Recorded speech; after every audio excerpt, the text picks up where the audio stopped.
Welcome back to my YouTube channel basic maths on tips. I am Naveen. तो कैसे हैं सब लोग? आशा करता हूँ कि आप अच्छे होंगे। देखिए, इस वीडियो में हमें एक रेक्टेंगल दिया हुआ है ABCD और उसके बीच में एक ट्रायंगल बना हुआ है AEF। तो यहाँ पर हमें क्या करना है, AEF का एरिया निकालना है, यानी कि शेडेड पोर्शन का। ये मैंने शेड कर दिया। तो किस तरह से निकालेंगे, चलिए स्टार्ट करते हैं। सबसे पहले अगर हम गिवन में देखें तो हमें यहाँ पर ADF मतलब ये वाला जो ट्रायंगल है उसका एरिया गिवन है 28 है, ठीक है। और एक राइट एंगल ट्रायंगल है, क्योंकि रेक्टेंगल है तो यहाँ हर एक एंगल 90 डिग्री का होगा इस तरफ। और दूसरा ट्रायंगल है हमारा EFC जिसका एरिया हमें 21 दिया हुआ है। और तीसरा ये ट्रायंगल है ABE जिसका एरिया हमें 35 दिया हुआ है। और बीच में एक ट्रायंगल बना हुआ है, ठीक है, और इसका एरिया हमें निकालना है। तो सबसे पहले हम क्या करेंगे, देखिए हम AB को x मान लेते हैं यहाँ पर, कि AB जो है वो हमारी x है। अब ये पूरा AB है, ठीक है, और FC को अगर मैंने y मान लिया तो DF कैसे निकलेगा? तो देखिए AB में से अगर FC को घटा दिया जाए तो DF निकल जाएगा। तो इसका मतलब AB कितनी है हमारी x और FC कितनी है हमारी y। तो यानी कि ये हो जाएगा x माइनस y, इस तरीके से, ठीक है।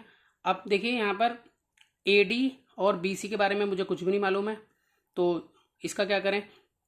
तो मैंने क्या करा कि 28 को डबल करा 56 और ये जो x माइनस वाई है इसके नीचे लिख दिया। अब ये मैंने क्यों किया, आपने सोचा होगा कि ऐसे कैसे कर दिया।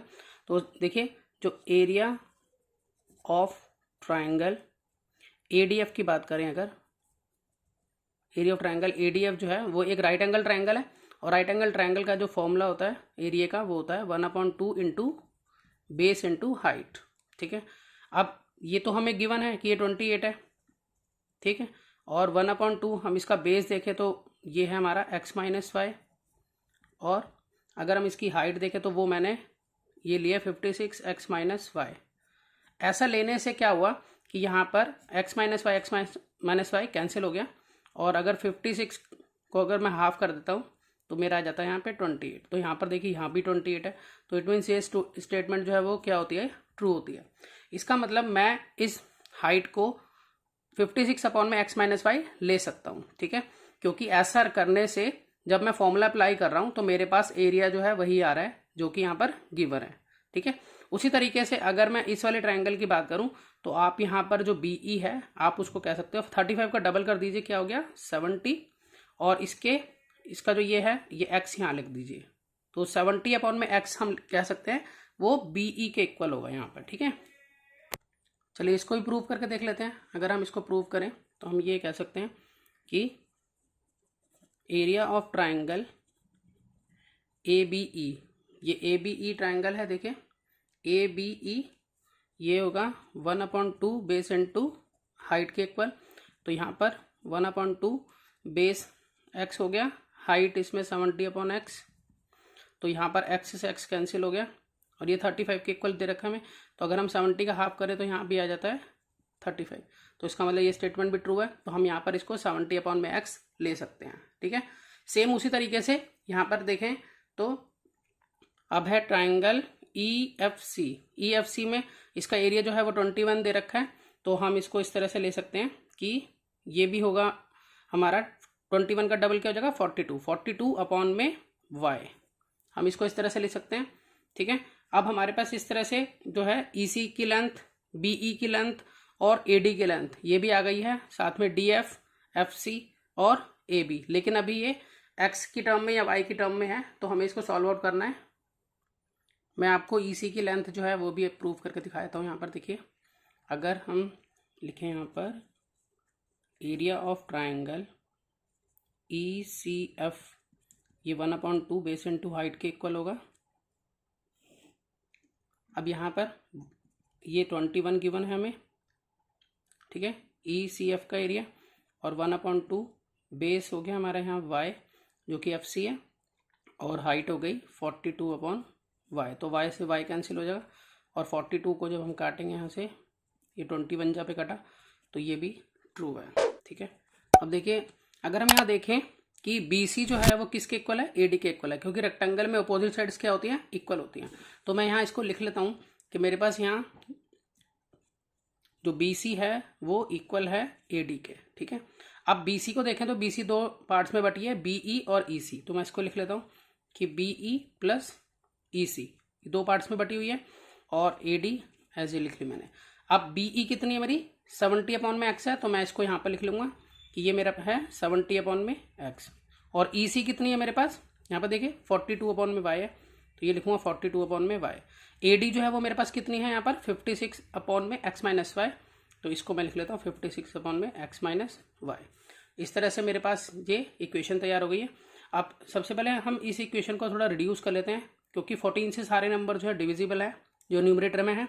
तो यहाँ मैं क्या करूँगा, divide by 14 on both side.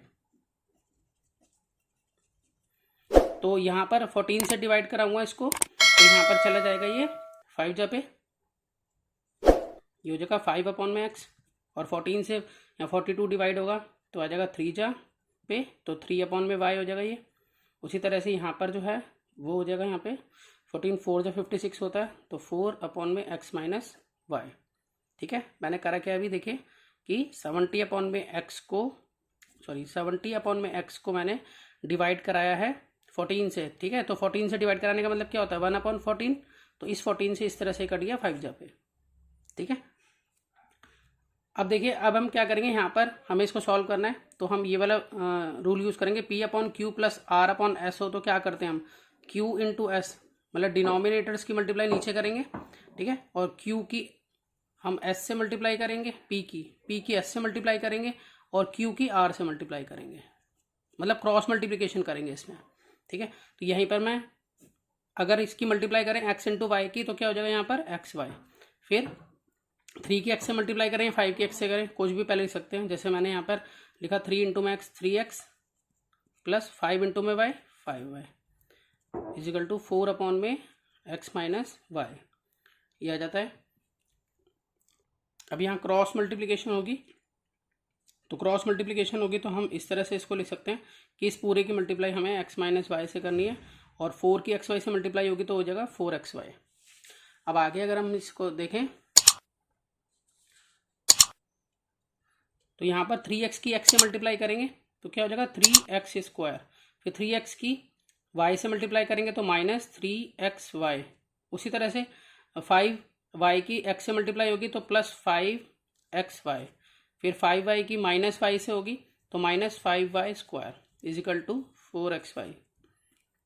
अब देखिए यहाँ पर लाइक टर्म्स हैं ये दोनों सॉल्व हो जाएंगे यहाँ पर, तो 3x², अब ये प्लस माइनस माइनस, तो 5 में से 3 गए 2, निशान बड़ी संख्या का xy -5y² is equal to 4xy।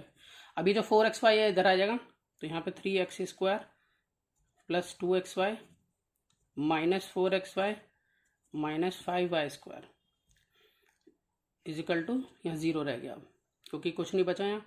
उसके बाद इन दोनों को सॉल्व करेंगे तो 3x², यहाँ दोनों को सॉल्व करके आ जाएगा -2xy -5y² इजिकल टू 0। अब यहाँ पर हम क्या करेंगे कि इसको स्प्लिट करेंगे, तो यहाँ पर जब मैंने -2xy को स्प्लिट किया तो मैं इसको ऐसे लिख सकता हूँ 3x² आगे प्लस 3xy -5xy -5y² ऐसी है इजिकल टू 0। ऐसा मैंने देखिए कैसे करा, -5 और +3 का जो रिजल्ट होगा वो -2 बनेगा। ठीक है, तो इसलिए मैं इसको इस तरह से स्प्लिट कर सकता हूँ। अब मैं इन दोनों में कॉमन लूँगा, फिर इन दोनों में कॉमन लूँगा, मतलब पहली 2 टर्म में और लास्ट की 2 टर्म में कॉमन लूँगा।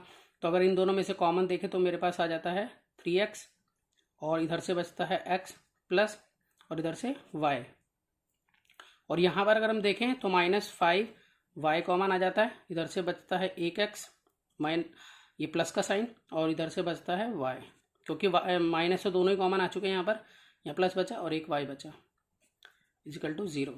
अब यहाँ पर हम इसको लिख सकते हैं, ये पूरे में से x प्लस वाई कॉमन बचा क्या 3x - 5y, इस तरह से।